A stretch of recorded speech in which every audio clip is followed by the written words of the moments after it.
dia, tudo bem? Como você está? Como sua família está? Eu estou com saudade de vocês e hoje nós viemos conversar um pouquinho sobre o predicado verbo nominal e o valor do predicativo. Eu sou a professora Raquel Oliveira Jesus, professora de língua portuguesa, e iremos dar início agora à nossa aula. Sujeito e predicado. Vamos lembrar? Sujeito é aquela pessoa que eu falo, ela pode ter várias classificações: sujeito simples, sujeito composto, oração sem sujeito, sujeito oculto ou indeterminado. E o predicado é o que eu falo desse sujeito, né? A ação, a crítica, o que está acontecendo com ele. Como eu disse anteriormente, o sujeito ele pode ter ou não, mas o predicado ele sempre está presente ali na minha frase. Vamos observar essas duas imagens e essas duas frases? Na primeira imagem, meu pai anda muito rápido.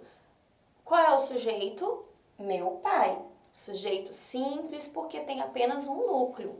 E o que acontece com ele? Anda muito rápido. Então eu tenho um verbo em destaque que está indicando ação, ação de andar.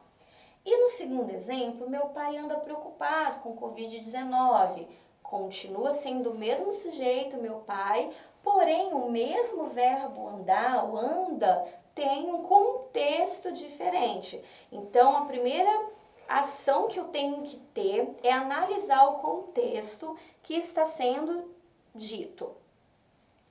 Nós observamos então que o verbo andar em uma frase indica ação e na outra frase indica um estado. Vamos lembrar quais são esses verbos que indicam estado? Tem uma sigla que a gente consegue lembrar: CAP, PFT, que são dos verbos ser, estar, continuar, andar, aparecer, permanecer, ficar e tornar. Esses são os verbos que nós utilizamos na língua portuguesa como ligação, como estado ou ainda verbos relacionais. Vamos ver os exemplos? O verbo ser. A casa é bonita. Qual é o meu sujeito? A casa. O que a casa é? A casa é bonita. Observem que esse verbo de ligação, esse verbo de estado, ele não está falando muita coisa. Ele está unindo o termo a seguir, lá do predicado. O que a casa é? Bonita. Bonita está se referindo ao meu sujeito, ou seja, predicativo de quem? Do sujeito. Predicativo porque vem depois do verbo, do sujeito, porque quem é bonita é o é? Não, quem é bonita é a casa. Verbo estar. Minha mãe está feliz. Mais uma vez, sujeito minha mãe, verbo de ligação, de estado ou relacional. E o que minha mãe está? Feliz. Feliz está se referindo a minha mãe. Predicativo do sujeito. Continuar. A dieta continua difícil. Sujeito, a dieta. Predicado, continua difícil. Então, o verbo continuar aqui está indicando tempo, está, só um período. Andar, vovô anda nervoso, está nervoso, eu posso substituir o meu conceito, continua sendo o mesmo. Parecer, ele parece animado. Mais uma vez, ele está animado ou ele é animado, é a determinação daquele estado, daquele período. Permanecer, as aulas permanecem remotas. Ficar, sua irmã ficou alegre. E tornar, minha amiga tornou-se vaidosa. Então, observem que esses verbos, eles indicam o estado da pessoa, da coisa, ok? O verbo de ligação e o predicativo do sujeito formam juntos o que nós chamamos de predicado nominal. Fácil, né? Lembraram? Leia o texto a seguir. Celular na sauna. Um grupo de homens estava na sauna de um clube quando o celular, que estava em um banco, começou a tocar. Um dos homens atende. Alô, querido? Querida? Está na sauna? Sim. Estou em frente a uma loja com um viso magnífico, lindo. Posso comprá-lo? E custa quanto? Só custa 10 mil reais. Bom, está bem. Olha, acabei de passar na concessionária Mercedes e vi o último modelo. É fantástico. Falei com o vendedor que nos faz um preço de amigo e como estamos precisando substituir a BMW que compramos ano passado, Qual é o preço de amigo? Meu amor, são só 100 mil reais. Bom, como temos dinheiro para gastar, ok, mas por esse preço quero com todos os opcionais. Olha, antes de desligar, só mais uma coisa. O quê? Hoje de manhã passei em frente a uma imobiliária e reparei que aquela casa que vimos no ano passado está à venda. Lembra? Aquela com piscina, jardim e churrasqueira. Está completamente isolada em frente àquela praia magnífica. E quanto é que ela custa? Meu querido, só custa R$ 1 milhão. Bom, pode comprar. Ah, meu amor, você é o máximo. Um beijão, tchau. O sujeito desligou o celular, virou-se para os outros caras que estavam na sauna e perguntou: de quem é esse celular? Esse texto foi retirado das melhores piadas de Caceta e Planeta. Eu trouxe ele para mostrar para vocês alguns exemplos de frases com predicativo verbal. Então, como vimos nos exemplos anteriores, o predicado nominal ocorre quando há um verbo de ligação e o foco está na característica após o verbo, ou seja, o predicativo do sujeito. Já no caso dos verbos de ação, os verbos significativos, como núcleo, tem-se geralmente um predicado verbal. Vamos observar? Vi o último modelo, o verbo ver, totalmente completo. Falei com o vendedor, passei em frente à imobiliária. Nós estamos falando do verbo, das ações.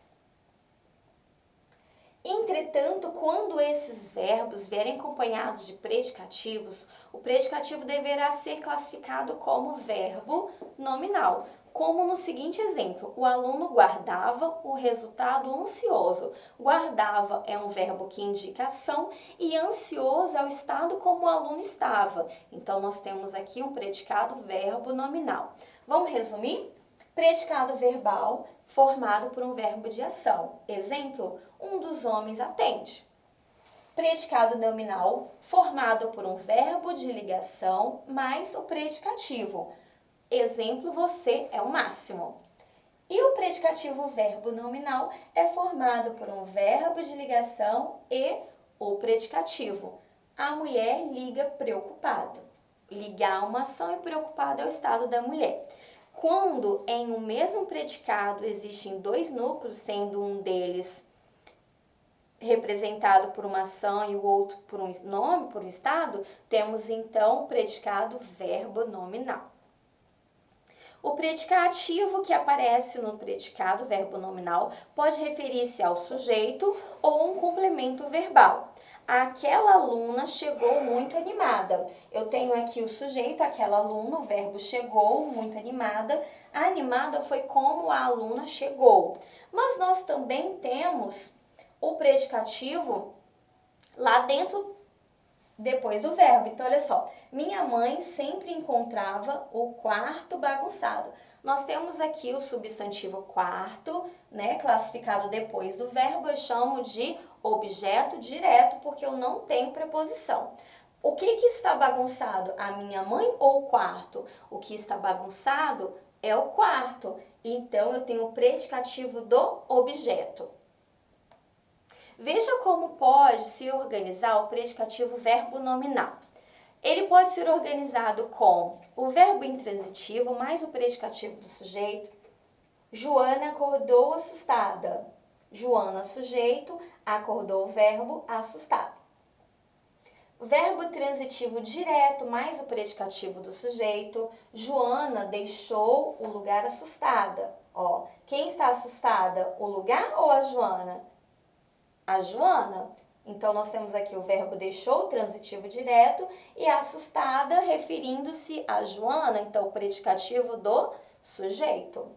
Nós temos também a formação com o verbo transitivo indireto, que eu tenho obrigatoriamente uma preposição, mas o predicativo do sujeito. Joana respondeu a carta emocionada. Joana é o meu sujeito. O verbo responder, ele precisa de complemento. Quem responde, responde alguém ou alguma coisa. Então, eu tenho, ó, antes de ir direto para o coração, eu faço aquela volta na preposição. A carta. Carta é feminino, não é o carta, é a carta, então por isso que eu recebo o acento crase. Emocionada. Então eu tenho emocionada, referindo-se a como Joana respondeu a carta. E o verbo transitivo direto mais o predicativo do objeto. Encontrei Joana abatida. Encontrei Joana e ela estava abatida. O verbo encontrei, transitivo direto, Joana, objeto direto, e abatida é o predicativo. Aqui o sujeito ele está oculto. Quem encontrou? Eu encontrei. Se eu perguntasse qual é o sujeito dessa frase, vocês iriam me dizer sujeito oculto, porque eu sei que o meu verbo está na primeira pessoa do singular. E a diferença do predicativo e adjunto adnominal? O adjunto adnominal são aquele grupo de 5 palavras, artigo, numeral, adjetivo, locução adjetiva ou pronome, que acompanham, estão junto, ali adjunto do que? Do meu nome. Então, é um termo de oração que especifica ou delimita o significado de um substantivo, do meu nome. E o predicativo é o termo da oração que indica característica que é atribuída a quem? Ao meu sujeito. Então, se ele se chama predicativo, ele está após o verbo. Ou ele se relaciona ao meu objeto direto. O valor do predicativo. Vamos ler essa tirinha? Os cães são estúpidos, disse a moça. Oh, não penso assim, penso que são espertos. Somos afortunados em ter cães junto de nós. Penso que tendo cães conosco, temos um mundo melhor. E ele vai lá, o Calvin abraça o seu cãozinho. Então, o predicativo exerce importante papel na construção dos sentidos do texto, pois é ele que atribui estado ou modo de ser ao sujeito ou ao objeto que ele liga. Ele torna a nossa frase com sentido mais completo. Repare como o uso dos predicativos dá significados dos quadrinhos de Charlie Brown. Enquanto sua amiga qualifica pejorativamente, negativamente, como estúpidos, ele os defende, falando que eles são o quê? Espertos e ainda afortunados. Empregado por Charlie Brown para demonstrar o seu afeto, o seu carinho com os animais, principalmente com seu bichinho. Então, o resultado do embate é um carinho, um abraço do cãozinho Snoopy, ok? E isso nos dá um exemplo de como os predicativos são importantes para a gente elogiar ou não alguma coisa. E para finalizarmos a nossa aula, eu trouxe para vocês uma mensagem de um filme, O Senhor dos Anéis, fica aí a sugestão, e essa frase como uma reflexão. Não existe triunfo sem perda, não há vitória sem sofrimento e não há liberdade sem sacrifício. Então, se vocês lutarem por seus objetivos, se nós, cada um de nós, lutarmos para conseguirmos algo, nós iremos alcançá-lo. E todo mundo busca o que é? A liberdade, liberdade de expressão, liberdade das ações, mas tudo isso requer um esforço anterior. Então estudem, façam suas atividades dentro do prazo, não deixem acumular, acordem cedo para as nossas aulas e que vocês tenham um aprendizado muito importante nesse período que nós estamos vivenciando. Grande abraço!